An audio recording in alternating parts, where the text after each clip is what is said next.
بسم اللہ الرحمن الرحیم. ایحسب الانسان ان لن نجمع عظامہ، کہ انسان نے یہ زیوم کر لیا کہ ہم اس کی ہڈیوں کو جمع نہیں کر سکیں گے. اب اس آیت میں آیت نمبر 3 ہے، اس میں جو فرسٹ ورڈ ہے وہ ہے یحسب. ٹھیک ہے، آ کو اگر ہم اگنور کر دیں، آ ہے استفہام انکاری. سو یحسب کا مطلب ہوتا ہے گمان کرنا، ایزیوم کرنا. اب گمان کرنے کے لیے عربی میں ایک اور ورڈ بھی ہے ظن. ظن کا کیا میننگ ہوتا ہے؟ ظن ہوتا ہے گمان کو ہی کہتے ہیں، لیکن ایسا گمان جو کچھ حالات و واقعات، کچھ علامات، کچھ نشانیوں کو دیکھ کر انسان کو ہو کہ ایسا ہو جائے گا. یہ سب وہ ایسے گمان کو کہتے ہیں جب گمان کرنے والا بہت ہی پر امید ہو، بہت ہی آپٹیمسٹک ہو، خوش فہمی کا شکار ہو، اس کو لگتا ہو کہ یہی ہوگا جو میرا گمان ہے، ایکچولی میں یہی ہونے والا ہے. ٹھیک ہے، یہ گمان کہ انسان نے یہ خوش فہمی پال رکھی ہے، یہ گمان پال رکھا ہے کہ لن نجمع عظامہ، کہ ہم اس کی ہڈیوں کو جمع نہیں کر سکتے، ہم اس کی ہڈیوں کو جمع نہیں کریں گے. تو اب انسان کون ہے اس میں؟ ٹھیک ہے، انسان تو بیسیکلی انسان ہی ہے، لیکن کون سے انسان ہے؟ دیکھو، یہ جو انسان کے ساتھ آپ کو ال نظر آ رہا ہے، بیسیکلی عربی میں مختلف طرح کے ال ہوتے ہیں. ایک ہوتا ہے لام الاستغراق، ایک ہوتا ہے لام الجنس. لام الاستغراق کی ایگزامپل جس سے میں آپ کو سمجھاؤں تو وہ ہے والعصر ان الانسان لفی خسر. قسم ہے تیزی سے گزرتے ہوئے وقت کی، یقیناً انسان بہت خسارے میں ہے. اب ادھر کون سا انسان مخاطب ہے؟ ال انسان ہے نا. کون سا انسان مخاطب ہے؟ لام الاستغراق والا. کیا مطلب؟ کہ وہ کل انسان، each and every human being. ٹھیک ہے، لام الاستغراق کا مطلب ہے انسانوں کی جتنی بھی پاسبلٹی ہے، آدم علیہ السلام سے لے کر آخری انسان تک، سب کے سب خسارے میں ہیں، کیونکہ سب کو اکاؤنٹیبلٹی کا فیس کرنی ہے، سب کو کھڑے ہو کر حساب دینا ہے. اب اللہ تعالیٰ کسی سے حساباً یسیر لے، حساباً کثیر لے، کل انسان خسارے میں ہے. اسی لیے اگلی آیت جو ہے وہ کہتی ہے الا الذین آمنوا، ایکسیپشن دے دیتی ہے. سو ال انسان جو ہے وہ کل انسان کو انکلوڈ کر لیتے ہیں سورہ عصر میں. یہاں پر جو آپ کو انسان کے ساتھ ال نظر آ رہا ہے، اسے کہتے ہیں لام الجنس. لام الجنس کا کیا مطلب ہوتا ہے؟ کہ human beings as a general, یعنی کہ ایچ اینڈ ایوری نہیں ہوگا اس میں، کل ہیومن بینگز، کل انسان نہیں ہوگا، بلکہ as a general human beings کی غالب اکثریت ایسی ہی ہے. تو کیا مطلب بنے گا آیت کا؟ کہ انسانوں کی غالب اکثریت اسی خوش فہمی کا شکار ہے، اسی آپٹیمزم کا شکار ہے، اسی جو ہے خوش گمانی کا شکار ہے. کیا؟ لن نجمع عظامہ، کہ ہم ان کی ہڈیوں کو جمع نہیں کریں گے. ریزریکشن نہیں ہوگی، ہوگی بھی تو اتنی شدت سے نہیں ہوگی. قیامت کا دن اتنی شدت سے نہیں اتنی شدت سے نہیں آ سکتا. 1000 سال پرانے، 2000 سال پرانے اتنے لوگوں کو کیسے جمع کیا جا سکتا ہے؟ I don't think so. سو انسانوں کی غالب اکثریت اپنے آپ کو اس خوش گمانی میں ڈبوئے رکھتے ہیں کہ نہیں، اتنی شدت سے قیامت نہیں آ سکتی. تو اللہ تعالیٰ نے فرمایا انسان نے یہ خوشگمانی پال رکھی ہے، غالب اکثریت انسانوں کی ایسی ہے کہ ان کو لگتا ہے کہ ہم ان کی ہڈیوں کو جمع نہیں کریں گے. اب یہ آیت نمبر 3 تھی. آیت نمبر 3 جو ہے آیت نمبر 1 اور 2 سے کیا کنیکشن بناتی ہے؟ آیت نمبر 1 میں اللہ تعالیٰ نے فرمایا لا اقسم بیوم القیامہ، کہ نہیں، تمہارے تمام باطل نظریات غلط، میں قسم کھاتا ہوں یوم القیامہ کی، میں قسم کھاتا ہوں آخرت کی کہ وہ ہے. سو جہاں پہ اللہ تعالیٰ نے آخرت کی قسم کھائی، آیت نمبر 3 میں اللہ تعالیٰ نے پھر سے فرما دیا ان لن نجمع عظامہ، کہ ہم اس کی ہڈیوں کو جمع نہیں کر سکتے. وہ کب ہے؟ یوم القیامہ. پھر آیت نمبر 2 میں اللہ تعالیٰ نے فرمایا نفس اللوامہ. نفس اللوامہ یعنی کہ ملامت کرنے والا نفس. تو ملامت کرنے والے نفس کے ہوتے ہوئے بھی انسان کے اندر جو اللہ تعالیٰ نے چھوٹی سی عدالت رکھ دی ہے، جو اس کو بدی کے پہ بار بار وارن کرتی ہے، نفس اللوامہ کے ہوتے ہوئے بھی انسان نے یہ گمان کر لیا، انسانوں کی غالب اکثریت نے یہ گمان کر لیا کہ یوم قیامت میں ان کو جمع نہیں کیا جائے گا.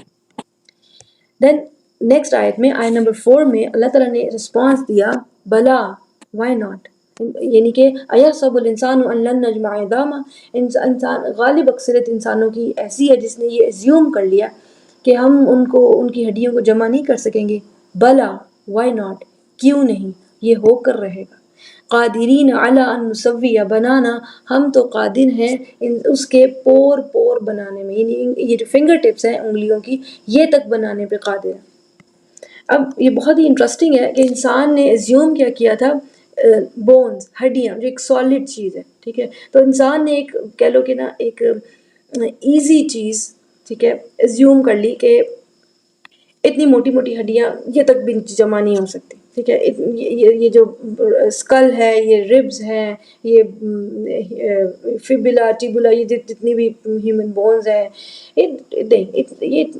یہ بونز جمع نہیں ہو سکتی، ٹھیک ہے. انسان نے اللہ تعالیٰ کے بارے میں یہ ایزیوم کیا. جب اللہ تعالیٰ نے رسپانس کیا تو اللہ تعالیٰ نے اصغر الاعضاء کا ذکر کیا، یعنی کہ ایک چھوٹے سے باڈی پارٹ کا ذکر کیا، وہ ہے فنگر ٹپس. کہ انسان یہ سوچتا ہے کہ موٹی موٹی ہڈیاں بھی اللہ تعالیٰ جمع نہیں کر سکتا. اللہ تعالیٰ نے فرمایا کیوں نہیں، ہم تو یہ چھوٹا سا انگلی کا پور بھی ایز اٹ از بنا کر لے آئیں گے. انسان نے زیوم کیا ایک ہارڈ چیز کے بارے میں، ٹھیک ہے، کہ یہ سخت سی چیز بھی نہیں آ سکتی دوبارہ. اللہ تعالیٰ نے ایک سافٹ چیز کو ایز این ایگزامپل دیا کہ کیوں نہیں ہم یہ سافٹ مٹیریل بنا سکتے ہیں، تو ہارڈ مٹیریل کی کیا بات. پھر بونز کا جو اسٹرکچر ہے وہ ہر انسان کا پیٹنٹ نہیں ہے، مطلب یہ کہ ہر انسان کا ڈفرینٹ نہیں ہے، ٹھیک ہے. سائز اور اس طرح کے تھوڑے سے ڈفرینسز ہیں، بٹ سیم اسٹرکچر تو سیم ہے. لیکن جو فنگر ٹپس ہیں وہ ہر انسان کی مختلف ہیں، ہر انسان کے مختلف ہیں. تو یہ اللہ تعالیٰ کے علم کی نشانی ہے، ڈیپ علم. یہ آیت اللہ تعالیٰ کی قدرت اور اللہ تعالیٰ کے علم کی بہت بڑی نشانی ہے. اللہ تعالیٰ نے فرمایا کیوں نہیں ہم اس کو دوبارہ ریکریٹ کر سکتے ہیں. اس کی ہڈیوں کی بات کرتے ہو، ہم تو انگلیوں کے پور تک بنا لیں گے جو سب کے ڈیفرنٹ ہے. ہمارے علم میں ہر ایک کے فنگر ٹپس بھی موجود ہیں. جس نے کل کا کل انسان بنایا، اس کی فنگر ٹپس ڈیفرنٹ بنائی ہر انسان کی، وہ اس کو دوبارہ ریکریٹ کیوں نہیں کر سکتا. دین ایک اور بیوٹیفل چیز ہے کہ قرآن میں آپ کو خلق اور تسویہ ان میں تھوڑا سا ڈفرینس ملے گا.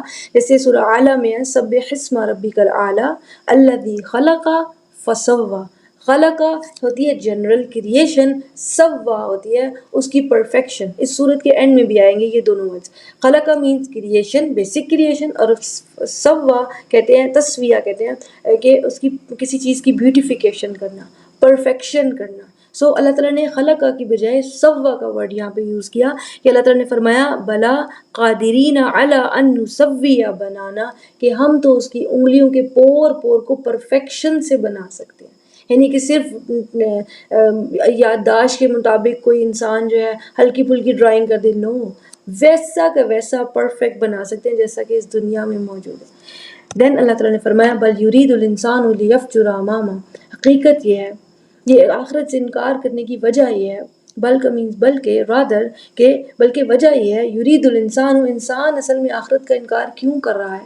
کیونکہ وہ چاہتا ہے کہ دنیا میں آگے بھی، مستقبل میں بھی وہ اپنی منمانیاں ہی کرتا رہے. He don't want to change, وہ بدلنا نہیں چاہتا. اب اس میں اس آیت میں انسان کون ہے؟ وہی انسان جو آیت نمبر 3 میں آیا تھا، ایحسب الانسان، سیم انسان. وہی انسان ہے جس نے آخرت کے بارے میں یہ زبشن لگائی تھی تاکہ دنیا میں اس کو بدلنا نہ پڑے. کیونکہ دنیا آخرت کی کھیتی ہے. انسان کو آخرت اتنی ایزیلی بھول نہیں سکتی، کیونکہ انسان ڈیتھ کو اگنور نہیں کر سکتا. دنیا میں کتنے ہی حادثے ہوتے ہیں جو ہمیں چلتے پھرتے جو ہے ہماری ڈیتھ کو ریوائز کراتے رہتے ہیں. انسان کو یہ بھول ہی نہیں سکتا کہ اس نے اس دنیا سے جانا ہے. کچھ نہ کچھ ایسا ضرور ہوتا رہتا ہے روزمرہ کے حالات میں، کوئی حادثہ، کوئی واقعہ، کوئی نیوز، کچھ نہ کچھ، کہ انسان کو ڈیتھ ریوائز ہوتی رہتی ہے. سم ٹائم انسان حیران ہوتا ہے کہ یار وہ شخص تو بالکل میری ایج کا تھا، سیم ایج کا تھا، اچانک اس دنیا سے چلا گیا. انسان کو ڈیتھ ریوائز ہوتی رہتی ہے. ایسے موقع پہ انسان نے ڈیسائیڈ کرنا ہے دنیا کی لذتیں، دنیا کی خواہشات، اس کے مزے، اس کی دلچسپیاں اگنور کروں اور آخرت کی تیاری کروں، یا پھر آخرت کے بارے میں ایک ڈیلیوٹیڈ سا کانسیپٹ، ایک دھندلا سا کانسیپٹ بنا لوں کہ نہیں، اتنی شدت سے آخرت نہیں آ سکتی، اور دنیا کی دلچسپیاں کنٹینیو کرتا رہا. ٹھیک ہے، جیسے سعید بن جبیر رضی اللہ تعالیٰ نے فرمایا یقدم الذنب ویؤخر التوبہ، کہ توبہ کو انسان تاخیر کرتا رہتا ہے، کہتا رہتا ہے سوف اتوب حتی یاتیہ الموت. یعنی کہ یہی سوچتا رہتا ہے میں بہت جلد توبہ کروں گا، بس میں بدلنے والا ہوں، یہ پروجیکٹ کمپلیٹ ہو جائے، یہ کام ہو جائے، یہ کام ہو جائے، حتیٰ کہ اس کی ڈیتھ کا وقت آ جاتا ہے. سو آیا نمبر 3 جو ہے وہ انسان کی آخرت کی ایزمپشن سے ریلیٹڈ ہے، اور آیا نمبر 5 جو ہے وہ انسان کی دنیا کی خواہشات کے پیچھے بھاگنے کی ٹینڈنسی سے ریلیٹڈ ہے، کہ وہ چاہتا ہے کہ میں دنیا کا ہی ہو کر رہوں.